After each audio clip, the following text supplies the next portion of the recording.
பிரியமானவர்களே, இயேசு கிறிஸ்துவின் நாமத்தில் உங்கள் எல்லாருக்கும் என்னுடைய அன்பின் வாழ்த்துக்கள். இந்த நாளிலும் நாம் யாவரும் இணைந்து ஜெபிக்க இன்னொரு தருணத்தை ஆண்டவர் தந்திருக்கிறார். ஆண்டவருக்கு ஸ்தோத்திரம் உண்டாவதாக. இன்றைக்கு நாம் தேவ சமூகத்தில் சில முக்கியமான காரியங்களுக்காக ஜெபிக்க போகிறோம். நம்ம உங்களுக்காக ஜெபிக்கணும்ல, நிறைய பேர் அதுக்கு காத்திருக்கிறீங்க. 10 வருஷம் வியாதிங்க, 15 வருஷம் வியாதிங்க, டாக்டர்ஸ் எல்லாம் கைவிட்டுட்டாங்க, என்ன பண்ணன்னு தெரியல. யாரோ சொன்னாங்க இந்த ஜெபிக்கலாம் வாங்கன்னு ஒரு நிகழ்ச்சி வருது, அதை பாருங்கன்னு சொல்லி ஜெபிக்கலாம் வாங்க. உங்களுக்கு அழைப்பு கொடுக்கப்படுகிறது. பிரார்த்தனை செய்யலாம் வாங்க. இயேசுவை நோக்கி பிரார்த்தனை செய்வது, இயேசுவை நோக்கி ஜெபம் செய்வது, நம்முடைய தேவைகளை, நம்முடைய பிரச்சனைகளை, நம்முடைய காரியங்களை இயேசுவே என்று அவருக்கு தெரியப்படுத்துவது. அப்போ தெரியப்படுத்தும் போது அற்புதம் நடக்கும். என்னங்க, இந்த வீட்டுக்கு முன்னால் டிவிக்கு முன்னால் உட்கார்ந்துருக்குறோம், இங்கே ஒரு சிலுவையும் இல்லை, ஒன்றும் இல்லை, இயேசு கிறிஸ்துவனுடைய சிலையும் இல்லை, எதை பார்த்துங்க நாங்கள் ஜெபிக்கிறது அப்படின்னு நினைக்கிறீங்களா? இயேசு கிறிஸ்து சிலுவையிலும் இல்லை, இயேசு கிறிஸ்து படத்துக்குள்ளேயும் இல்லை, இயேசு கிறிஸ்து சிலையிலும் இல்லை. முதல்ல நீங்கள் விளங்கி கொள்ளணும். அது மாதிரி இயேசுடைய படத்தை பார்த்தும் ஜெபிக்கக்கூடாது, இயேசுடைய சிலையை பார்த்தும் ஜெபிக்கக்கூடாது, சிலுவையை பார்த்தும் ஜெபிக்கக்கூடாது. சிலுவை என்பது இயேசு சிலுவையிலே மரித்து நமக்கு பாவ மன்னிப்பை ஏற்படுத்தினார், அது ஒரு அடையாளம், அவ்வளோதான். இந்த மாதிரி ஒரு சிலுவையில் அவர் மரித்தார் என்பதற்கு ஒரு அடையாளமாகத்தான் சபைகளில் வைக்கப்படுகிறது. கிறிஸ்தவர்கள் சிலர் அதை அணிந்து கொள்கிறாங்க. அதுக்குள்ளே இயேசு கிடையாது, சிலைக்குள்ளே இயேசு கிடையாது. அவர் ஒரு படத்திலேயோ சிலைக்குள்ளே வசிக்கிற தேவன் அல்ல. இயேசு கிறிஸ்து நம்முடைய உள்ளத்திலே வாசம் பண்ணுவார், நமக்குள்ளே இருப்பார், ஜனங்கள் மத்தியிலே உலாவுகிற ஒரு தேவன்.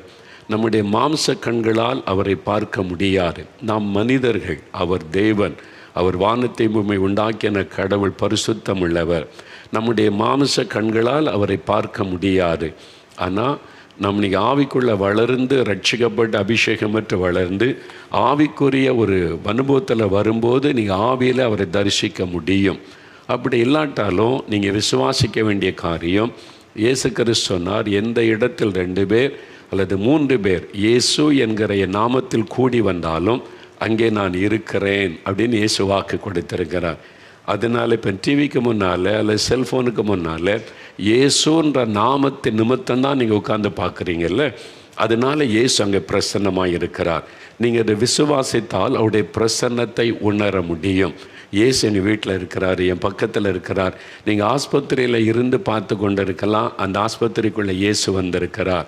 நீங்கள் எந்த இடத்துலேருந்து இந்த நிகழ்ச்சியை பார்த்து இயேசுன்னு சொல்கிறீங்களோ அங்கே அவருடைய பிரசன்னம் இருக்கும். அவர் உங்களோடு பேசுவதை உணர முடியும், அவருடைய தொடுதலை உணர முடியும், அவர் விடுதலை கொடுக்கிறதை உணர முடியும், அவரை பல விதங்களிலே உணர்ந்து கொள்ள முடியும். என்னால் நம்முடைய மாம்ச கண்களால் அவரை பார்க்க முடியாது. என்னால் அவர் கடவுள் ஆவியாய் இருக்கிற ஒரு தேவன், அவர் எங்கும் வியாபித்திருக்கிறவர். அவருக்கு ஒரு குறிப்பிட்ட இடம், இது 4 மாவடி தான் புண்ணிய ஸ்தலம் அப்படிலாம் கிடையாது. இயேசு கிறிஸ்து 4 மாவட்டில் தான் இருக்கிறாரு, அங்கே போனால் தான் அவரை பார்க்க முடியும் அப்படிலாம் கிடையாது. இஸ்ரவேலுக்கு போகணும், ஏசு எருசலேமில் தேவாலயத்தில் இருந்தால் அந்த இடத்துக்கு போனோம் அப்படிங்க எந்த நாட்டுக்கும் போய் புண்ணிய ஸ்தலம்லாம் இயேசுக்கு கிடையவே கிடையாது. அவர் வாசம் பண்ணுகிற புண்ணியஸ்தலம் நம்முடைய சரீரம், உங்கள் சரீரம். இயேசுவை எனக்குள்ளே வாங்க, என் கூட தங்கி இருக்குன்னா உங்கள் உள்ளத்துக்குள்ளே வந்துடுவார், உங்களுக்குள்ளே வந்துடுவார். வசனம் சொல்லுது, நம்முடைய சரீரம்தான் தேவனுடைய ஆலயம், உங்களுக்குள்ளே தான் வாசம் பண்ண விரும்புகிறார். அதனால தான் பாவத்துக்கு இடம் கொடுக்கக்கூடாது. அவர் பரிசுத்தமுள்ள தேவன் நமக்குள்ளே வாசம் பண்ணணும். ஆனால் நம்முடைய ஆவி, ஆத்மா, சரீரம் பரிசுத்தமாக இருக்கணும், அதுக்கு நம்ம ஒப்பு கொடுக்கணும். அப்போ அவர் மத்தியில் வீடு நம்ம சுத்தமாக வச்சுருக்கணும். அப்போ வீட்டுக்குள்ளே ஆண்டவர் உலாவி வருவார். அதெல்லாம் சொல்கிறதுக்கு காரணம் அதுதான். அப்போ இயேசு இப்போ உங்கள் பக்கத்தில் இருக்கிறார், உங்களுக்கு அற்புதம் செய்வார். அது எப்படிங்க அற்புதம் நடக்கும்? சிலருடைய அனுபவத்தை நான் வாசிக்கிறேன், அவங்க அதை கவனிச்சிங்கன்னா எப்படி இயேசுகிட்ட அந்த அற்புதம் பெற முடியும், என்னென்ன அற்புதத்தை பெற முடியும் என்பதை நீங்கள் அறிந்து கொள்ள முடியும். நல்ல கவனிங்க. ஒரு சில சாட்சிகளை நான் வாசிக்கிறேன். இதெல்லாம் எங்கேருந்து வந்ததுங்கன்னு கேட்டிங்கன்னா, இந்த நிகழ்ச்சியை பல இடத்துலேருந்து பார்க்குறாங்கல்ல, அங்கிருந்து அவங்க ஜெபிக்கும்போது வேண்டிக் கொண்ட போது இயேசு அவங்களுக்கு அற்புதம் செய்தார். அதை தங்களுடைய அனுபவத்தை எங்களுக்கு தெரியப்படுத்தினாங்க. நாங்கள் தெரியப்படுத்தி எழுதி அனுப்பிட்டால் உடனே வாசித்து விட மாட்டோம். அவங்களுடைய ஃபோன் நம்பர் இருக்கணும், அவங்க அட்ரஸ் இருக்கணும், அவங்களுக்கு ஃபோன் பண்ணி விசாரிப்போம். இப்படி எழுதியிருக்கிறீங்க, இது உண்மைதானா, என்ன நடந்துச்சு எல்லாமே கேட்டு கன்ஃபார்ம் பண்ண பிறகு தான் அவங்க அட்ரஸ் எங்கிட்ட இருக்கணும், அவங்க ஃபோன் நம்பர் இருக்கணும், நாங்கள் அவங்கள்ட்ட பேசி இருக்கணும். அதுக்கு பிறகு தான் இந்த சாட்சி உங்களுக்கு முன்னாலே நான் வாசிக்கிறேன். அதனால் இவங்க எல்லாத்துக்கும் ஒரு விபரம் எங்கிட்ட இருக்குது. என்ன யாராவது சந்தேகப்பட்டீங்கன்னா இருங்களேன், நீங்கள் வாங்க, அவங்கள்ட்ட நேரடியாக அவங்கள பேச வச்சுருவோம். இயேசுக்கு யாரும் பொய் சாட்சியெல்லாம் சொல்லணும்னு அவசியம் கிடையாது. இந்த ஏமாத்துகிற அந்த ஆட்களுக்கு தான் பொய் சாட்சி சொல்லிக்கிட்டு இருப்பாங்க. இங்கே பொய் சாட்சியில் அவசியம் கிடையாது. அதனால் எல்லாம் நாங்கள் ரெக்கார்டு வச்சுருக்குறோம். அவங்க பேர், அட்ரஸ் எல்லாம் பேசி வீடியோவில் சில சாட்சி 2 பார்க்க போகிறீங்க. நேரில் போய் அவங்கள்ட்ட பேசி நாங்கள் எடுக்கிறதில்ல, உங்களை எல்லாருக்குமே தெரியும். சரி, இப்போ சில சாட்சி வாசிக்கிற கவனிங்க. இதை நீங்கள் கவனமாக பார்த்து விசுவாசித்து ஜெபிச்சிங்கன்னு வைங்க, இன்றைக்கு இயேசு உங்களுக்கு அற்புதம் செய்வதை நீங்கள் அனுபவிக்க முடியும். முதலாவது ஒரு சாட்சி, சகோதரர் செல்வம், தூத்துக்குடியிலேருந்து செல்வம் என்கிற சகோதரர் அவர் எழுதியிருக்கிறார். பாருங்களேன், முக்கியமான சாட்சி. நிறைய பேர் வியாதியிலேருந்து சுகம் வேணும்னு காத்திருக்கீங்கள்ல, சுகம் வேணும்னா என்ன பண்ணணும், எப்படி ஜெபிக்கணும், இந்த சாட்சியை பாருங்கள். நான் கடலுக்குள் மூழ்கி சென்று சங்கு எடுக்கும் தொழில் செய்து வருகிறேன். தூத்துக்குடியில் முத்து குளிப்பதில், அதனால் முத்து நகர்னு அழைக்கப்படுது. இப்போ சங்கு குளிக்கிற அது ஒரு தொழில். கடலுக்குள்ளே போய் சங்கு எடுத்துகிட்டு வருவாங்க, அதை வியாபாரம் செய்வாங்க. அது ஒரு பெரிய தொழில். ஒரு நாள் கடலுக்குள் சென்று சங்கு எடுத்து விட்டு தண்ணீருக்கு மேலே வந்து படகில் அமர்ந்த சிறிது நேரத்திலேயே தலை சுற்று ஏற்பட்டு மூச்சு பேச்சில்லாமல் மயங்கி விழுந்து விட்டேன். உடன் வந்தவர்களின் உதவியால் 4 மணி நேரம் கழித்து கரை சேர்ந்து, கடலுக்குள்ளே நடந்தது, அங்கேருந்து 4 மணி நேரம் வருவதற்கு மருத்துவமனையில் அனுமதிக்கப்பட்டேன். பரிசோதித்த மருத்துவர்கள் யூரின் போகும் இடத்தில் உள்ள ஒரு நரம்பு பாதிக்கப்பட்டிருக்கிறது, ஒரு சிறிய அறுவை சிகிச்சை செய்ய வேண்டும், அதுவரை உங்களுக்கு யூரின் தானாக செல்லாது, டியூப் மூலம்தான் செல்லும், அதனால் யூரின் பேக் எப்பொழுதும் அணிந்திருக்க வேண்டும் என்று சொல்லிவிட்டார்கள். அன்றைக்கு மருந்து மாத்திரைகளை வாங்கி கொண்டு வீட்டிற்கு வந்துவிட்டேன். அன்றிலிருந்து 1 மாதமாக யூரின் தானாக செல்லாது, டியூப் மூலம்தான் சென்று கொண்டிருந்தது. ஒரு யூரின் டியூப் வச்சுருந்தாங்க. யூரின் தானாக செல்லாது, டியூப் மூலம்தான் சென்று கொண்டிருந்தது. இப்படிப்பட்ட சூழ்நிலையில் கடந்த ஜனவரி மாதம் 12ஆம் தேதி நாலுமாவடி தேவனுடைய கூடாரத்தில் நடைபெற்ற அற்புத விடுதலை பிரார்த்தனை கூட்டத்தில் கலந்து கொண்டேன். ஒவ்வொரு வியாழக்கிழமையும் நம்முடைய நாலுமாவடி தேவனுடைய கூடாரத்தில் அற்புத விடுதலை பிரார்த்தனை கூட்டம் நடக்கும். அதில் ஒரு 2500லேருந்து 4000 பேர் போல் எவ்வளோ வாரமும் வருவாங்க. வியாழக்கிழமை காலையில் 10லேருந்து 2 வரை நடைபெறும்.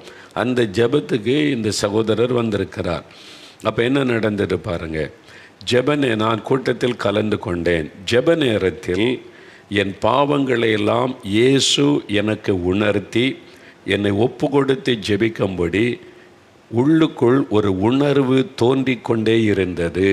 இது ஆண்டவர் பேசுகிற விதம். பார்த்தீங்களா, நீ சுகமாகணுமானா உன் பாவத்தை விட்டு மனம் திரும்பு. ஆண்டவர் இருதயத்தில் பேசுகிறவர்.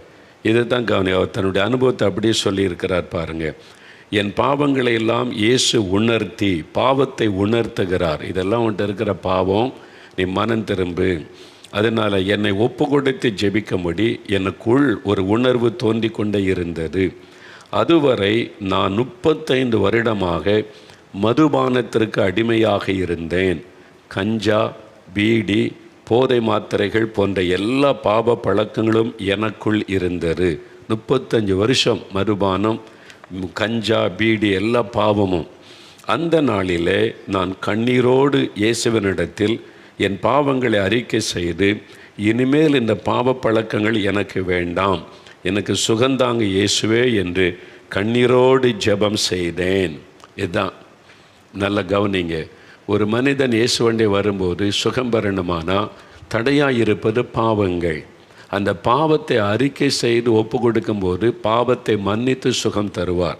அவர் சொல்கிறார் பார், ஜெபத்திற்கு பிறகு குடிக்க வேண்டும், கஞ்சா போட வேண்டும் என்ற எண்ணம் கூட எனக்கு வரவே இல்லை. 2 நாட்கள் கழித்து யூரின் எனக்கு தானாகவே செல்ல ஆரம்பித்து விட்டது. இப்பொழுது நான் நல்ல சுகத்துடன் இருக்கிறேன். எனக்குள் தோன்றின உள் உணர்வை நான் அலட்சியம் செய்யாமல் என் பாவங்களையெல்லாம் அறிக்கை செய்து நான் ஜெபித்தபோது என் வியாதியையும் விலக்கி 35 வருடமாக எனக்கு இருந்த பாவ பழக்கத்திலிருந்து ஒரு முழுமையான விடுதலை கொடுத்த தெய்வம் இயேசுவுக்கு நான் என் நன்றிகளை செலுத்துகிறேன். இவர் தான் கடவுள். கடவுள்னா யார்? ஒரு மனிதன் பாவம் செய்துட்டு வந்தால் மனம் திரும்பு, பாவம் செய்யாத, உனக்கு புது வாழ்க்கை தருகிறேன்னு சொல்கிறாரு பாருங்க, அவர் தான் கடவுள். பீடி பிடிச்சிட்டு சிகரெட் பிடிச்சி குடிச்சிக்கிட்டு சும்மா வந்து பக்தியை சாமி கும்பிடு, காசு போடு, இது செய், அதல்ல. இன்றைக்கி ரெண்டுக்குள்ள வித்தியாசத்தை நீங்களே கொஞ்சம் ஆராய்ந்து பாருங்கள். 35 வருஷம் குடிகாரங்க. இயேசு ஒப்பு கொடுத்த உடனே குடி போய்விட்டார், கஞ்சா போய்விட்டார். அவர் சொல்ல அந்த எண்ணமே எனக்கு வரல. அதுதான் இயேசு. பாவத்திலிருந்து விடுதலை கொடுக்கிறவர் இயேசு. அதுக்கு தான் அவர் சிலுவையிலே மரித்தார். நீங்கள் விசுவாசத்தோட எனக்கும் ஒரு விடுதலை வேணுங்க, இந்த மதுபானம், கஞ்சா, போதை பழக்க விடுதலை வேணும், நீங்கள் ஜெபிச்சு பாருங்கள். இன்றைக்கி விடுதலை, பாவத்திலேருந்து விடுதலை பெற்றோன்னே வியாதியிலேருந்து சுகம் கிடைச்சிரும். 2 நாளில் டாக்டர்ஸ் ஆப்ரேஷன் பண்ணணும், அதில் நரம்பு பாதிக்கப்பட்டதுன்னு சொன்னாங்க. இப்போ 2 நாளுக்குள்ளே எல்லாம் சுகம். இப்போ எல்லாம் நார்மல் ஆக்கி விட்டார். ஆப்ரேஷன்லாம் வேண்டாம். நீங்கள் ஒப்பு கொடுத்தீங்கன்னா இயேசு இலவசமாக சுகம் தருவார். உங்கள் பாவத்தை விட்டு மனம் திரும்பினா இலவச சுகம்தான். இப்படி தான் இயேசு அற்புதம் செய்கிறார். இதை பார். அடுத்து இன்னொரு சாட்சி பாருங்கள். சகோதரி சுதா, கேரளாவிலிருந்து ஒரு சகோதரி எழுதியிருக்கிறாங்க. என்னுடைய பெயர் சுதா. நான் கேரளா மாநிலத்தில் வசித்து வருகிறேன். நான் கடந்த 6 வருடமாக PCOD என்ற நோயினால் அவதிப்பட்டேன். இது என்னன்னு எனக்கு தெரியல, ஒருவேளை டாக்டர்ஸ்களுக்கு தெரியும். PCOD என்ற நோயினால் அவதிப்பட்டேன். அதற்காக ட்ரீட்மெண்ட் எடுத்து கொண்டிருந்தேன். கடைசியாக 2019 நான் ஸ்கேன் செய்ததை காண்பித்து மேற்கொண்டு என்ன செய்யலாம் என்று ஆலோசனை கேட்பதற்காக மருத்துவரிடம் சென்றிருந்தோம். என்னுடைய ஸ்கேன் ரிப்போர்ட்டை பார்த்த மருத்துவர், உங்களுக்கு திருமணமான பிறகு குழந்தை பிறப்பதற்கு வாய்ப்பே இல்லை என்று சொல்லிவிட்டார். ஆனாலும் மாத்திரைகள் தொடர்ந்து சாப்பிடுங்கள், பார்க்கலாம் என்று சொன்னார். வேதனையோடு வீட்டிற்கு வந்துவிட்டோம். 2021ஆம் ஆண்டு அக்டோபர் மாதம் 23ஆம் தேதி நடந்த ஜெபிக்கலாமாங்க நிகழ்ச்சியில், இதே மாதிரி நிகழ்ச்சியில் நீங்கள் கர்ப்பப்பையில் பிரச்சனை உள்ளவர்களுக்காக ஜெபித்தீர்கள். அந்த நேரத்தில் நானும் என்னுடைய வயிற்று பகுதியில் கை வைத்து பாரத்தோடு ஜெபித்தேன். அந்த நேரத்தில் நீங்கள் என்னுடைய பெயரை சொல்லி என்னுடைய கர்ப்பப்பையில் உள்ள பிரச்சனையிலிருந்து இயேசு விடுதலை தருகிறார் என்று சொன்னீர்கள். ஆச்சரியமாக இருக்குல்ல?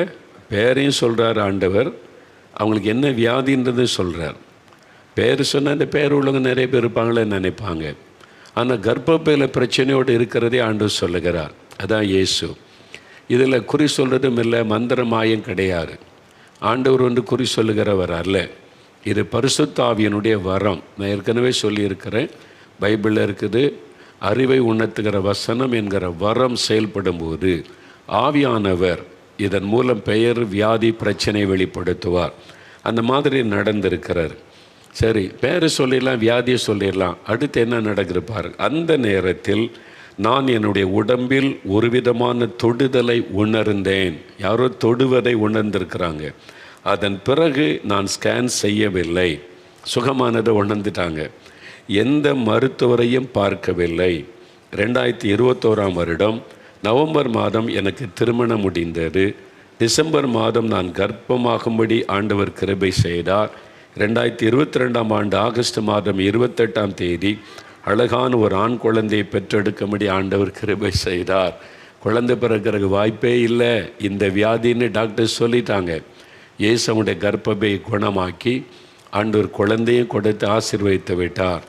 அதனால் இயேசுவுக்கு ஸ்தோத்திரம்.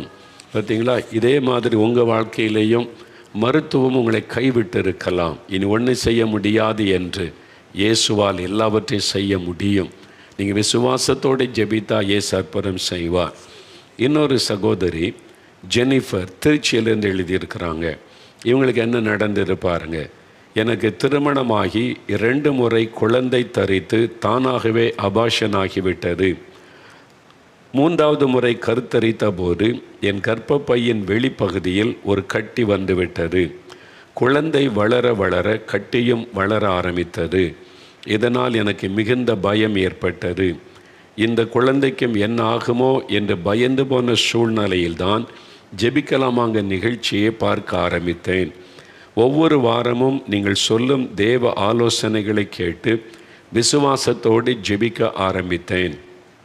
24 மணி நேர ஜெப மையத்திற்கும் ஃபோனில் தொடர்பு கொண்டு ஜெபிக்க கேட்டுக்கொள்வேன். தொடர்ந்து குடும்பமாக ஜெபித்து கொண்டு வந்தோம்.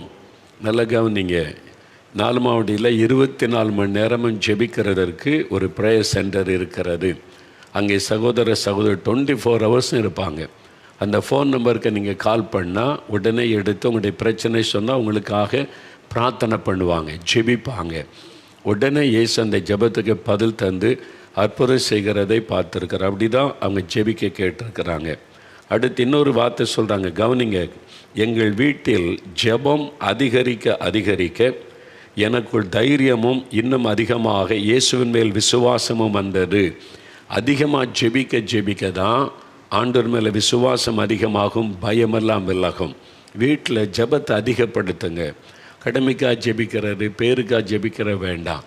நிதானமாக நல்ல பாட்டு பாடி துதித்து உங்கள் வீடு ஒரு ஜெப வீடாக மாறணும். அவங்க ஜெபத்தை அதிகப்படுத்த வீட்டுக்குள்ளே மாற்றம். பார்த்தீங்களா, கடந்த ஆகஸ்ட் மாதம் எந்த ஒரு பிரச்சனையும் இல்லாமல் ஒரு அழகான ஆண் குழந்தையை கொடுத்து இயேசு எங்களை ஆசீர்வதித்தார். அப்போ கட்டி என்னாச்சு? அவங்க சொல்கிறாங்க, இருந்ததாக சொல்லப்பட்ட கட்டி எந்த பரிசோதனையிலும் தெரியவில்லை. எங்களுடைய ஜெபத்தை கேட்டு பயத்தை மாற்றி கட்டியையும் காணாமல் போக செய்து ஆரோக்கியமான குழந்தையை பெற்றெடுக்க செய்த இயேசுவுக்கு நன்றி. கட்டியை காணவில்லை. ஏன்னா டாக்டர்ஸ் தொடர்ந்து செக் பண்ணிக்கிட்டே இருக்காங்க. கட்டி வளர்ந்துக்கிட்டே இருக்குது, குழந்தை உள்ளுக்குள்ளே வளருது, கட்டி வெளியில் பெருசாக வளர்ந்துக்கிட்டே இருக்குதுன்னாங்க. கட்டியை காணவில்லை. ஜெபம், விசுவாசத்தோடு ஜெபித்த ஜெபத்தில் கட்டி ஆண்டவர் மறைய பண்ணிவிட்டார். அதுதான் இயேசு. அவர் அற்புதம் செய்கிற ஆண்டவர், உங்களுக்கு செய்வார். இன்னொரு சாட்சி பாருங்கள். இந்த சகோதரி ராணி கன்னியாகுமரியிலேருந்து சகோதரி ராணி அவங்க, நான் கத்தோலிக்க சபையை சார்ந்தவள். எனக்கு வயது 74. நான் கடந்த 5 வருடமாக டிவியில் சீரியல் பார்க்கும் பழக்கத்திற்கு அடிமையாகவே இருந்தேன். நான் வழக்கமாக பார்க்கும் சீரியல் நேரம் வந்துவிட்டால் ஆலயத்தில் கூட என்னால் இருக்கவே முடியாது. சீரியல் பார்க்கும் நேரத்தில் கரண்ட் போய்விட்டால் கூட என் பேத்தியிடம் செல்ஃபோன் வாங்கி பார்த்து விடுவேன். கடந்த 5 வருடத்தில் ஒரு நாள் கூட நான் சீரியல் பார்க்காமல் இருந்ததே கிடையாது. 74 வயசில் அந்த தாயாருக்கு பார்த்தீங்களா அப்படி இருந்திருக்கிறாங்க. ஒவ்வொரு நாளும் இன்னைக்கு இந்த சீரியலில் என்ன நடக்குமோ என்று ஆவலோடு பார்க்க எதிர்பார்த்து கொண்டிருப்பேன். உங்களுடைய ஜெபிக்கலாமாங்க நிகழ்ச்சியையும் தொடர்ந்து பார்ப்பேன். பார்த்து முடித்ததற்கு பிறகு இந்த வயதில் இப்படி சீரியலுக்கு அடிமையாக இருக்கிறோமே என்ற ஒரு வருத்தம் என் மனதில் இருந்து கொண்டு தான் இருந்தது. ஆனால் ஒரு நாளும் என் பாவ பழக்கத்தை ஒப்பு கொடுத்து நான் ஜெபித்தது இல்லை. இந்த மாதம் முதல் ஞாயிற்றுக்கிழமை 5ஆம் தேதியில் ஒளிபரப்பான அற்புத பெருவிழா நேரலை நிகழ்ச்சியை பார்த்து கொண்டிருந்தேன். ஜெப நேரத்தில் உங்கள் பாவங்களை எல்லாம் ஒப்பு கொடுத்து ஜெபியுங்கள் என்று நீங்கள் மறுபடியும் சொல்லிக்கொண்டே இருந்தீர்கள். அந்த நேரத்தில் இயேசுவே, சீரியல் பார்க்கும் அடிமைத்தனத்திலிருந்து எனக்கு ஒரு விடுதலை தாங்க, இனிமேல் நான் பார்க்கவே கூடாது என்று தீர்மானத்தோடு என்னை ஒப்பு கொடுத்து நான் ஜெபம் செய்தேன். ஜெப நேரத்தில் நான் இப்படி ஜெபித்து கொண்டிருக்கும்போது ராணி என்று என்னுடைய பெயரை நீங்கள் அழைத்து ஆண்டவர் உங்களுக்கு விடுதலை தருகிறார் என்று சொல்லி ஜெபம் செய்தீர்கள். அன்றிலிருந்து நான் சீரியல் பார்க்கவே இல்லை. சீரியல் பார்க்க வேண்டுமென்ற எண்ணம் என்னை விட்டு போய்விட்டது. இப்பொழுது டிவியில் ஜெப நிகழ்ச்சி மட்டுமே நான் பார்க்கிறேன். இப்பொழுது தினமும் காலையும் மாலையும் 1 மணி நேரம் ஜெபிக்கிறேன். நேரம் கிடைக்கும் பொழுதெல்லாம் தேவ வசனத்தை அதிகமாய் வாசிக்கிறேன். நான் இயேசுவுக்குள் மிகுந்த சந்தோஷத்தோடு இருக்கிறேன். ஒரு நாள் நான் ஜெபித்த ஜெபத்தை கேட்டு என் அடிமைத்தனத்திலிருந்து எனக்கு விடுதலை கொடுத்து என்னை ஜெபிக்க வைத்த இயேசுவுக்கு நன்றி. பாருங்கள், இந்த அருமை தாயாருக்காக ஆண்டவருக்கு ஸ்தோத்திரம். 5 வருஷம் ஒரு நாள் கூட சீரியல் பார்க்காம இருக்க முடியாதான். நிறைய பேர் இப்படி அடிமைத்தனத்தில் இருந்து அதனால் குடும்பங்கள் பாதிப்புக்குள்ளாகி கொண்டு இருக்கிறது. ஆனால் பாருங்கள், ஆண்டவர் விடுதலை தந்துட்டாரே. 5 வருஷம் அடிமைத்தனம். ஒரு நாள் ஜெபம் பண்ணுங்க. இன்றைக்கி சொல்லுங்கள், ஆண்டவரே உமக்கு சித்தமில்லாத பிரியமில்லாத எல்லாம் என்னை விட்டு போகட்டும், எனக்கு விடுதலை கொடுங்கன்னு ஜெபிங்க. இன்றைக்கு உங்களுக்கு விடுதலை இயேசு தருவார். இன்னொரு சாட்சி பாருங்கள், சகோதரர் ரெவன் ஐயா பெங்களூர், பெயர் வித்தியாசமாக தெரிதல, பெங்களூர் கர்நாடகா மாநிலத்தை சார்ந்த சகோதரர். எனக்கு வயது 55. நான் ஒரு பெயரளவு கிறிஸ்தவன். கடந்த 30 வருடமாக மதுபானம், சிகரெட் மற்றும் பாக்கு போடும் பழக்கத்திற்கு அடிமையாக இருந்தேன். எனக்குள் சில சுய நீதிகள் இருந்தது. ஞாயிற்றுக்கிழமை தவறாமல் ஆலயத்திற்கு சென்று விடுவேன். அன்று குடிக்கவே மாட்டேன். பார்த்தீங்களா, சிலர் அப்படி ஞாயிற்றுக்கிழமை கிறிஸ்தவர், குடிக்கவே மாட்டேன். உங்களுடைய ஜெபிக்கலாமாக நிகழ்ச்சியை சத்தியம் டிவியில் ஆரம்பித்ததற்கு பிறகு அதையும் தவறாமல் பார்ப்பேன். ஆனால் சனிக்கிழமை வந்துவிட்டால் அது எனக்கு ஒரு பண்டிகை நாள். காலையிலிருந்து இரவு வரைக்கும் முழு போதையில் என் இஷ்டப்படித்தான் இருப்பேன். இப்படியாக நான் மனம் போன போக்கில் ஒரு வாழ்க்கை வாழ்ந்து வந்தேன். அது தவறு என்றும் நான் உணரவில்லை. கடந்த 2022 வருடம் நவம்பர் 1ஆம் தேதி பெங்களூர் பட்டணத்தில் 12 மணி நேர உபவாச ஜெபம் நடைபெற்றது. நாங்கள் போயிருந்தோம். அங்கே உள்ள பேலஸ் கிரவுண்டில் இந்த ஜெபம் கர்நாடக மாநிலத்துக்காக. அந்த ஜெபத்தில் காலையிலிருந்து இரவு வரை உபவாசத்தோடு கலந்து கொண்டு தேசத்திற்காக ஜெபம் செய்தேன். பார்த்தீங்களா, ஒரு பக்கம் சனிக்கிழமைனா நல்ல குடி, மறுபானம், ஞாயிற்றுக்கிழமை பேருக்கு சர்ச்சி, அவ்வளோதான். ஆனால் தேசத்துக்காக சின்சியராக வந்து ஜெபிச்சிருக்கிறார் பாருங்களேன். அவர் காலையிலிருந்து இரவு வரை உபவாசத்தோடு நான் தேசத்திற்காக ஜெபித்தேன். இறுதியாக நீங்கள் தேவ செய்தி அளித்து கூடி வந்திருந்தவர்களுக்காக ஜெபம் செய்தீர்கள். அந்த ஜெப நேரத்தில் நான் என்னை அறியாமலேயே முழுவதுமாக இயேசுக்கு ஒப்பு கொடுத்து, இன்னும் நான் குடிக்கவே கூடாது, இயேசுவே என்னுடைய எல்லா கெட்ட பழக்கங்களையும் மாற்றும் என்று நான் ஜெபம் செய்தேன்.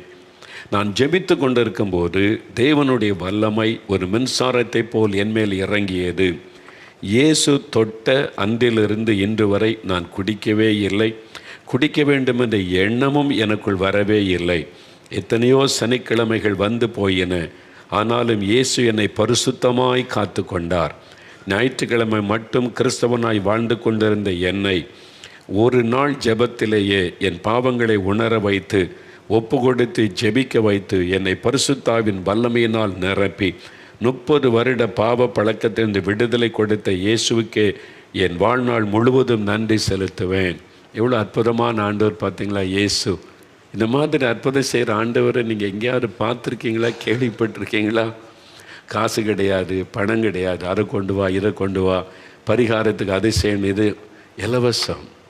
விடுதலை இலவசம், சுகம் இலவசம், பாவ மன்னிப்பு இலவசம். என்ன அவர் கடவுள். அவர் நமக்காக சிலுவையில் எல்லாத்தையும் செய்து முடிச்சிட்டார். இலவசமாக விடுதலை, சுகம், அற்புதங்களை பெற்றுக்கொள்ளலாம் இயேசு கிறிஸ்துவிடத்தில். நீங்கள் கொஞ்சம் யோசித்தா போதும். கடவுள்னா எப்படி இருப்பார், கடவுள் இல்லைன்னா அவங்க எப்படி நடப்பாங்க, நீங்கள் அதை யோசிக்கணும். அதனால் இந்த மாதிரி அற்புதம் எத்தனை 1000 பேருக்கு செய்திருக்கிறார் தெரியுமா? ஒவ்வொரு வாரமும் சொல்லிக்கிட்டே இருக்கிறோம். அப்போ எத்தனை 1000, இந்த 2 வருஷத்தில் 1000 பேர் சாட்சி சொல்லிட்டாங்க. இந்த மாதிரி விடுதலை உங்களுக்கு இன்றைக்கி ஆண்டவர் அற்புதம் செய்ய போகிறார். இன்னும் 2 சாட்சிகளை வீடியோவில் பார்க்க போகிறீங்க. ஒன்று சகோதரி மகேஸ்வரி, ராணிப்பேட்டையில் வேலூர் பக்கம். அங்கேருந்து மகேஸ்வரி அப்படின்னு ஒரு சகோதரி. முதல்ல அவங்க சாட்சியை கேளுங்க, அப்புறம் இன்னொரு சாட்சி. 2ஐயும் நீங்கள் வீடியோவில் பார்த்த பிறகு நம்ம ஜெபிக்க போகிறோம். ஜெபிக்க ரெடியாக இருங்க, விசுவாசத்தோடு இருங்க. இன்றைக்கு இயேசு எனக்கு அற்புதம் செய்வார், இன்றைக்கு இயேசு எனக்கு விடுதலை தருவார். இயேசு அவருடைய நாமத்தை சொல்லி கொண்டிருங்க. மகேஸ்வரி, ராணிப்பேட்டை பார்க்கலாம். 50 வருஷ பழக்கம். சிலர் சொல்லுவாங்க, இதெல்லாம் ரொம்ப காலம் ஆகிப்போச்சுங்க, அது இல்லாமல் இருக்க முடியாது, இனிமே அவ்வளோதான். இல்லை, இயேசு கிறிஸ்துவால் உங்களுக்கு விடுதலை தர முடியும். வெத்தலை பார்க்க போகிறது ஒரு பெரிய பாவமாக அப்படின்னு பேர் நினைப்போம். வெத்தலை பார்க்க புகையில் அதனால் நம்முடைய சரீரம் பாதிக்கப்படுது. அதுக்கு அடிமை ஆயிட்டாங்கல்ல. யோசித்து பாருங்கள், அந்த அடிமை 50 வருஷம் அது இல்லாமல் இருக்க முடியாதுல்ல. அது ஒரு அடிமைத்தனம். எது உங்களை அடிமைப்படுத்துதோ அது பாவம். அதுலேருந்து வெளியே வந்துடணும், விடுதலை பெற்றுக்கொள்ளணும். புகைப்பிடிக்கிறது, சிகரெட் பிடிக்கிறது, இது மாதிரி போதை காரியங்களை போடுவது, இதெல்லாம் வெத்தலை பாக்கு வியாதியும் கொண்டு வருகிறது மருத்துவர்கள் சொல்கிறாங்க. நமக்கு தெரியும். இப்படி ஏதோ ஒரு பாவ பழக்கம் எத்தனையோ வருஷமாக தொடருதா. அவங்க எவ்வளோ சிம்பிள் ஜபந்தான், எனக்கு விடுதலை கொடுத்துருப்பா, இதுலேருந்து எனக்கு விடுதலை கொடுத்துருங்க, நான் அதை போடக்கூடாது, அவ்வளோதான் ஜபம். ரொம்ப கஷ்டம்லாம் கிடையாது. இயேசுவை விசுவாசித்து ஒரு சிம்பிள் ஜபம், சின்னதாக நீங்கள் ஒரு ஜபம் பண்ணி பாருங்கள், உடனே விடுதலை உண்டாக்கிவிடும். இயேசு கிறிஸ்துக்கிட்டேருந்து விடுதலை பெறுவது, அற்புதம் பெறுவது ரொம்ப சுலபம். நீங்கள் அங்கேருந்து கால்நடையாக நடந்து 4 மணிக்கு வரணும்னு அவசியம் கிடையாது. உங்களை வருத்தி கொள்ளணுன்ற அவசியம் கிடையாது. நீங்கள் உங்களை அடிமைப்படுத்தி உங்களை வேதனைப்படுத்தி கொள்ளணும், அதெல்லாம் ஒன்றும் கிடையாது. வீட்டில் இருந்து சிம்பிளாக இயேசுவே எனக்கு விடுதலை கொடுங்க, விசுவாசத்தோடு ஜெபிக்கிற சின்ன ஜெபத்தில் இயேசு பெரிய அற்புதம் செய்து விடுவா. விடுதலை பார்த்தீங்களா? இன்றைக்கு உங்களுக்கு தேவை.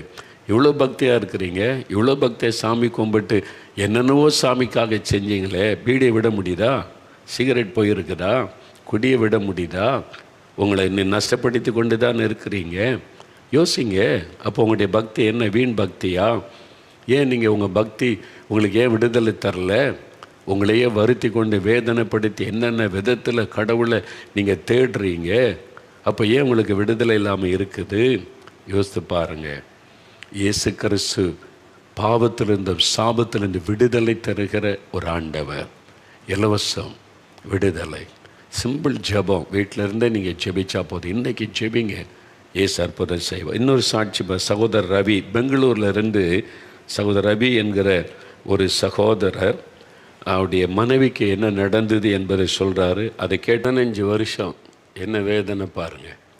யோசித்து பாருங்கள். நம்ம சாதாரணமாக நினைக்கிறோம் 15 இயர்ஸ் வலி, வேதனை, நிமிர முடியாது, பிசாசு கொண்டு வந்த வேதனை, செத்து போயிடலான்னு தோணுது.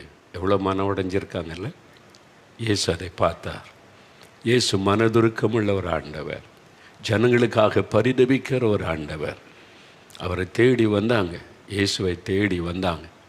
அந்த ஜெபத்துக்கு வந்த உடனே ஆண்டவர் தொட்டார். அந்த சர்ப்பத்தின் ஆவி, பாம்பின் ஆவி, இதில் பாம்பு மாதிரி நெளிவாங்களாம். பாம்பு கடவுள்னா அதை குடை வச்சுக்கலாம்ல, கடவுள் தான் உள்ளே வந்திருக்காரு, இருக்கட்டும் அப்படின்னு சொல்லி பாம்பின் ஆவி அலைக்கழித்து வேதனைப்படுத்தி அவங்களை எவ்வளோ கஷ்டப்படுத்தி கொண்டார். அந்த ஆவி பாம்பு வெளியே போன உடனே விடுதலை. பார்த்தீங்களா? வேதத்தில் இருக்கிற பழைய பாம்பாகிய வலு சர்ப்பம் சாத்தான் பாம்பு ரூபத்தில் தான் ஏவாளை வஞ்சித்தான். இன்றைக்கு அதே பாம்பு ரூபத்தில் நிறைய பேரை வஞ்சித்து அடிமைப்படுத்தி அவனுடைய வாழ்க்கையை அழித்து கொண்டிருக்கிறான் என்பது எனக்கு தெரியும். இப்படிப்பட்ட நிறைய பேர் விடுதலை பெறாங்க. உங்களுக்கு ஒரு விடுதலை இயேசுவின் நாமத்தில். இன்றைக்கி பாருங்கள் எவ்வளோ சந்தோஷமாக அந்த கணவர் சொல்கிறாங்க, மகிழ்ச்சியோடு கூட. தாழ்மோடியில் அப்படி என்னங்க நடக்குதுன்னு கேட்டால், இயேசு இங்கே தினம் 24 மணி நேரமும் நால்மோடில் ஜெபம் நடந்து கொண்டே இருக்கும். இரவும் பகலும் ஒரு கூட்ட மக்கள் ஜெபிச்சுக்கிட்டே இருப்பாங்க. அதனால் எப்போவுமே ஒரு தேவ பிரசன்னம் இருந்து கொண்டே இருக்கும். எங்கே ஜெபம் அதிகம் இருக்கிறோ அங்கே தேவ பிரசன்னம் இருக்கும். அதனால தான் நாங்கள் இடைவிடாமல் அந்த ஜெபத்தை வைத்திருக்கிறோம். இங்கே வரும்போது இயேசு என்கிற ரட்சகரைத்தான் நாங்கள் சொல்லுவோம். மதத்தை பற்றி நாங்கள் பேசுவது இல்லை. மதத்தினால் என்ன பிரயோஜனம்? மதத்தினால் ஒரு பிரயோஜனமும் கிடையாது. கிறிஸ்தவ மதம் அப்படின்னு சொல்லி யாராவது ஆசீர்வதிக்கப்பட்டிருக்காங்களா? இல்லை. கிறிஸ்தவனை அறிந்து கொண்டே குடிகாரனா துன்மார்க்கனாக இருக்கிறவங்க இருக்கிறாங்க. இயேசு என்கிற ரட்சகர் நம்முடைய வாழ்க்கையில் நம்ம சந்திக்கணும். அதுதான் முக்கியம். அந்த இயேசுன்ற பேரில் உடனே விடுதலை. பார்த்தீங்களா? அவங்க தன் பாவத்தை அறிக்கை செய்த போது ஆண்டவர் அவங்களுக்கு ஒரு காட்சியை காண்பித்திருக்கிறார். இயேசுவின் கையில் ஆணி அடிக்கப்பட்ட அந்த இரத்தத்தின் ஒரு துளி தன் தலையின் மேலே உளுந்ததை உணர்ந்தாங்களாம். அப்பொழுதே முழு விடுதலை, பாவத்திலேருந்து விடுதலை, வியாதியில் இந்த பிசாசு கட்டிலேருந்து விடுதலை. அதனால தான் நீங்கள் இயேசுக்கிட்ட வரும்போது முதல்ல உங்களுடைய பாவத்தை அறிக்கை செய்து ஜெபிக்கணும். இனி இந்த பாவ வாழ்க்கை வேண்டாம், பாவத்தை மன்னித்து விடுதலை கொடுத்துருங்க ஆண்டவரே. அப்போ அவர் பாவத்தை மன்னித்து நோய்களை குணமாக்குவார். இப்போ ஜெபிக்க போகிறோம். ஒரு 5 நிமிட ஜெப நேரம். நீங்கள் தான் உங்களுக்காக ஜெபிக்கணும். சரியா? முடிந்தால் முழங்கால் படியிட்டு கொள்ளுங்கள். முடிந்தால் முழங்கால் படியிடுங்க. முடியாதவங்க உட்கார்ந்து கொள்ளலாம். ஆனால் நீங்கள் ஜெபிக்கும் போது கவனிங்க, எனக்கு ஒரு விடுதலை வேணும். இந்த பொடி போடுற பழக்கம், வெத்தலை பாக்கு, புகைப்பழக்கம், கஞ்சா, அது மாதிரி குடி பழக்கம், மதுபான பழக்கம், ஏதோ ஒரு பாவம் அது என் வாழ்க்கை அடிமைப்படுத்தி வச்சிருக்க, விட முடியல. உங்கள் இருதயத்தில் கை வைத்து, இயேசுவே அந்த மகள் மேலே இறங்கின அந்த இரத்த துளி என் மேலே விழட்டும், இயேசுவின் இரத்தத்தின் வல்லமை எனக்குள் இறங்கட்டும், என் பாவத்தை மன்னியும், பாவத்திலிருந்து விடுதலை தாருன்னு சொல்லணும். தன் பாவத்தை மறைக்கிறவன் வாழ்வடைய மாட்டான், அறிக்கை செய்து விட்டு விடுகிறவன் இரக்கம் வருவான் என்று வசனம் சொல்லுகிறாரு. நீங்கள் அறிக்கை செய்யுங்க, இயேசு மன்னிப்பார், விடுதலை தருவார். ஒருவேளை உங்களுடைய கணவர், உங்களுடைய பிள்ளைகள் குடிப்பழக்கத்துக்கு அடிமையாக இருந்தால், குடும்பத்தில் இருக்கிற யாராவது ஒருவர், மனைவி அல்லது தாயார் அல்லது பிள்ளைகள், அவங்க மேலே கை வைத்து உத்தரவாதம் பண்ணி செபிங்க. ஆண்டவரை மன்னியும், விடுதலை தாருன்னு செபிங்க.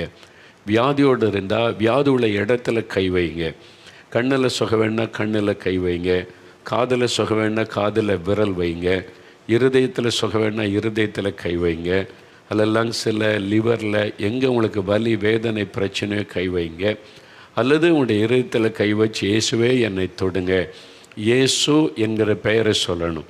அதில் தான் வல்லமை இருக்கிறது. இயேசுவே என்னை தொடும், இயேசுவே என்னை குணமாக்கும், இயேசுவே எனக்கு விடுதலை தாரும், இயேசு கிறிஸ்துவின் நாமத்தில் என் கணவருக்கு விடுதலை வரட்டும், இயேசு கிறிஸ்துவின் நாமத்தில் என் மனைவியை தொட்டு ஆசீர்வதியும். அந்த பெயரை சொல்லணும். இயேசுவின் நாமத்தில் கர்ப்பப்பையில் சுகம் உண்டாகட்டும், இயேசு கிறிஸ்துவின் நாமத்தில் பிசாசு விலகட்டும். அந்த பெயரை சொல்லி பாருங்களேன், பிசாசு அலறி ஓட ஆரம்பிச்சிடும்.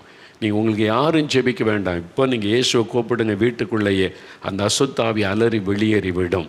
இயேசு கிறிஸ்துவின் பெயரை சொல்லுங்கள் போகிறோம். கண்களை மூடி இயேசுவை நினைத்து நீங்கள் ஜெபிக்கணும். ஒரு 5 நிமிடம் தான் நீங்கள் தான் ஜெபிக்கணும். ஜெபிக்கிறீங்களா? அப்படியே கண்களை மூடுங்க. இயேசுவே உமக்கு ஸ்தோத்திரம், ஸ்தோத்திரம். இவ்வளோ பேருக்கு அற்புதம் செய்தீங்களே, என்னை தொடுங்க, எனக்கு அற்புதம் செய்யுங்க. ஜெபிங்க, ஜெபிங்க. சகோதரி ஜெபிங்க. ஐயா நீங்கள் ஜெபம் பண்ணுங்க, தாயார் ஜெபம் பண்ணுங்க, தகப்பனே நீங்கள் ஜெபம் பண்ணுங்க, பிள்ளைகள் ஜெபம் பண்ணுங்க. இயேசுவே என்னை தொடும், இயேசுவே விடுதலை தாரும், இயேசுவே என் பாவங்களை மன்னியும், இயேசுவே இந்த பாவத்தில் இந்த விடுதலை தாரும். கேளுங்க, இயேசுவே இந்த பிசாசு கட்டில் இந்த விடுதலை தாங்க. பில்லிசூனிய வல்லமிலிருந்து இயேசுவின் நாமத்தில் விடுதலை உண்டாகட்டும், இயேசுவின் நாமத்தில் சுகம் உண்டாகட்டும், இயேசுவின் நாமத்தில் இந்த கட்டிகள் மறையட்டும், கர்ப்பப்பையில் சுகம் உண்டாகட்டும், இயேசு கிறிஸ்துவின் நாமத்தில் அற்புதம் நடக்கட்டும். சொல்லுங்க, இயேசு என்கிற பெயரை சொல்லுங்க, இயேசு கிறிஸ்து அந்த பெயரை சொல்லுங்க. அவருடைய நாமத்தை சொல்ல சொல்ல இப்போ வல்லமை இறங்குகிறாரு, அசுத்தாவிகள் வெளியேறுகிறது. ஆமேன். இப்பொழுது அசுத்தாவிகள் உங்களுடைய வீட்டை விட்டு வெளியேறுகிறது. உங்கள் குடும்பத்துக்கு விரோதமாய் செய்யப்பட்ட பில்லிசூனிய வல்லமை இயேசு கிறிஸ்துவின் நாமத்தில் அழிக்கப்படுகிறது. இதுவரை உங்களுடைய குடும்பத்தை பாழாக்கி கொண்டிருந்த பொல்லாத ஆவிகள், மந்திர பில்லிசூனிய வல்லமை இயேசு கிறிஸ்துவின் நாமத்தில் அழிக்கப்படுகிறது. இயேசுவின் ரத்தம் ஜெயம், இயேசுவின் ரத்தம் ஜெயம், இயேசு கிறிஸ்துவின் நாமத்தில் விடுதலை. சொல்லுங்க, சொல்லுங்க. நீங்கள் சொல்ல சொல்ல உங்களுக்கு விடுதலை. இப்போ நீங்கள் விடுதலை அடைந்து கொண்டு இருக்கிறீங்க. சரீரத்தில் விடுதலை, ஆத்மாவிலே விடுதலை, பாவ கட்டுகள் அறுக்கப்பட்டு கொண்டு இருக்கிறது. இயேசுவுக்கு ஸ்தோத்திரம் என்ற ஆண்டவரை மகிமைப்படுத்துங்க. இயேசுவே என்னை தொடும், இயேசுவே எனக்கு விடுதலை தாரும். அந்த பெயரை சொல்லி கோப்பட கோப்பட ஆண்டவருடைய வல்லமை அநேகருடைய வீடுகளுக்குள் இறங்குவதை நான் பார்க்கிறேன். அசுத்த ஆவிகள் குடும்பங்களை விட்டு வெளியேறுவதை நான் பார்க்கிறேன். சிலருடைய சரீரத்துக்குள் இருந்த அசுத்த ஆவி வெளியேறுகிறது.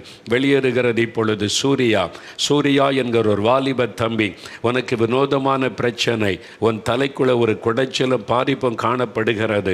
சில சமயத்தில் பைத்தியம் பிடித்ததை போல நீ காணப்படுகிறாய். அந்த அசுத்த ஆவி உன் தலை பகுதிக்குள்ள கிரியேச்சுகிற ஆவி வெளியேறுகிறாரு. இயேசுவுக்கு ஸ்தோத்திரம்னு சொல்லு மகனே, இயேசுவுக்கு ஸ்தோத்திரம். இயேசுடைய பெயரை சொல்லு, இயேசுடைய நாமத்தை சொல்ல சொல்ல உனக்கு விடுதலை. அந்த அசுத்த ஆவி வெளியேறுகிறது. உனக்கு இப்பொழுது விடுதலை. இயேசுவுக்கு ஸ்தோத்திரம் என்ற ஆண்டவருக்கு நன்றி சொல்லி இப்பொழுது அமலி என்கிற ஒரு மகள், ஆண்டவர் இயேசுவின் மீது தன்னுடைய வல்லமையை அனுப்புகிறார். உன்னை வேதனைப்படுத்தி பலவீனப்படுத்தின பொல்லாத ஆவி இப்பொழுது உன்னை விட்டு விலகுகிறது. என்ன வியாதினே கண்டுபிடிக்க முடியலை, மருத்துவர்கள் திணறுகிறார்கள், நீ என்ன செய்வதென்று கலங்குகிறாய். இதற்கு காரணம் ஒரு பொல்லாத ஆவி. அது இயேசுவின் நாமத்தில் உன்னை விட்டு விலகுகிறது. மகளே, விடுதலை பெற்றுக்கொள்ளுகிறாய். இயேசுவுக்கு ஸ்தோத்திரம்னு சொல்லு, வாயை திறந்து சொல்லு, இயேசுவுக்கு ஸ்தோத்திரம்னு சொல்லு மகளே, இப்பொழுது விடுதலை பெற்றுக்கொள்ளுகிறாய். இயேசுவுக்கு ஸ்தோத்திரம். ஆண்டவருடைய கரம் தொடுகிறதற்காய் நன்றி. ரூத் என்கிற ஒரு மகள் வினோதமான வியாதியினால் பாதிக்கப்பட்டு மனம் கலங்கி நிற்கிற மகளே, இயேசுவே என் பாவங்களை மன்னியும், எனக்கு ஒரு விடுதலை தாரும் என்று கேள். இயேசு கிறிஸ்துவின் இரத்தத்தின் வல்லமை உன் சரீரத்திற்குள் இறங்குகிறது. தீர்க்க முடியாத வியாதிகளை மாற்றுகிற இயேசுவின் இரத்தத்தின் வல்லமை. நீ ஜெபிக்கும் போது உனக்கு விடுதலை. இயேசுவே என்னை தொடும், இயேசுவின் நாமத்தில் விடுதலை என்று சொல். இன்றைக்கில் இருந்து உனக்கு ஒரு விடுதலை நீ காண்பாய். இயேசுவுக்கு ஸ்தோத்திரம் என்று ஆண்டவரை மகிமைப்படுத்தி இப்பொழுது ஆண்டவருடைய வல்லமை தொடுகிறதற்காக நன்றி நன்றி நன்றி. ஆண்டவரே உமக்கு நன்றி. ஆல்வின் என்கிற மகனை ஆண்டவருடைய வல்லமை தொடுகிறது.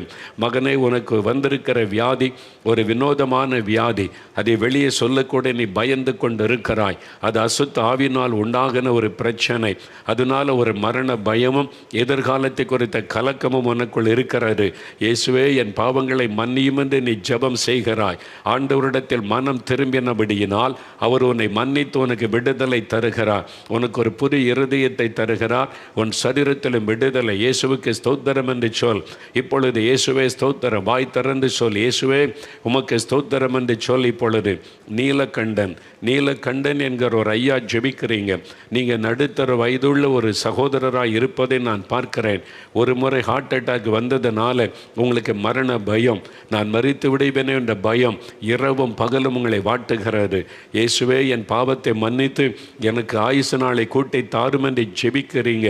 உங்களுடைய ஜெபம் கேட்கப்பட்டது ஐயா. ஆண்டவர் இயேசு உங்களுடைய பாவத்தை மன்னித்து உங்களுடைய இருதயத்தை பலப்படுத்துகிறார். புது இருதயத்தை உங்களுக்கு தருகிறார். உங்களுடைய குடும்பத்தை நினைத்து கலங்குகிறீர்கள். உங்களுக்கு குடும்பத்துக்கு ஆசீர்வாதமாய் ஆண்டவர் வைத்து ஆசீர்வதிக்கிறார். இன்றையிலிருந்து அந்த மரண பயம் விலகுகிறது. இருதயம் புது இருதயமாய் மாறுகிறது. இயேசுவுக்கு ஸ்தோத்திரம் என்ற ஆண்டவரை மகிமைப்படுத்துங்கள். ஆண்டவர் இயேசுவே ஸ்தோத்திரம். உம்முடைய கரம் தொடுகிறது. விடுதலை கொடுக்கிறதற்காக நன்றி நன்றி. ஆண்டவரே உமக்கு நன்றி. ஜீவா என்கிற ஒரு மகள், நீங்கள் ஜெபிக்கிறீங்க மகளே. ஆண்டவருடைய கரம் உனக்குள் இறங்குகிறது. ஆண்டவருடைய வல்லமை இறங்குகிறது. சரும வியாதி, ஊரல் வியாதியினால் நரக வேதனை அனுபவிக்கிறாய். இயேசுடைய வல்லமை உன் மீது இறங்குகிறது. எத்தனையோ மருத்துவ செய்தும் சுகம் உண்டாகவில்லை. இப்பொழுது இயேசுவின் நாமத்தில் உனக்கு விடுதலை. இயேசுவே ஸ்தோத்திரம் என்ற ஆண்டவரை மகிமைப்படுத்தும் மகளே. இயேசுவுக்கு நன்றி நன்றி நன்றி. நீ தொட்டு கொடுக்கிற விடுதலைக்காக நன்றி நன்றி. நீர் கொடுக்கிற விடுதலைக்காக உமக்கு ஸ்தோத்திரம். யசோதா என்கிற ஒரு தாயார் ஜெபிக்கிறீங்க. ஆண்டவருடைய வல்லமை உங்களை தொடுகிறது. உங்களுடைய ஜாயிண்டுகள், எலும்புகளிலே வலி, முட்டிக்கு முட்டி, உங்களுடைய கைகள் கால்களில் எலும்புகளில் பாதிக்கப்பட்டு நடக்க கூட பலன் இல்லாமல் இருக்கிறீங்க. ஆண்டவருடைய வல்லமை உங்கள் மேலே இறங்குகிறது. இயேசு கிறிஸ்துவின் நாமத்தில் உங்களுக்கு விடுதலை. இன்றைக்கு சுகத்தை பெற்றுக்கொள்கிறீர்கள். எழும்பி நடங்க.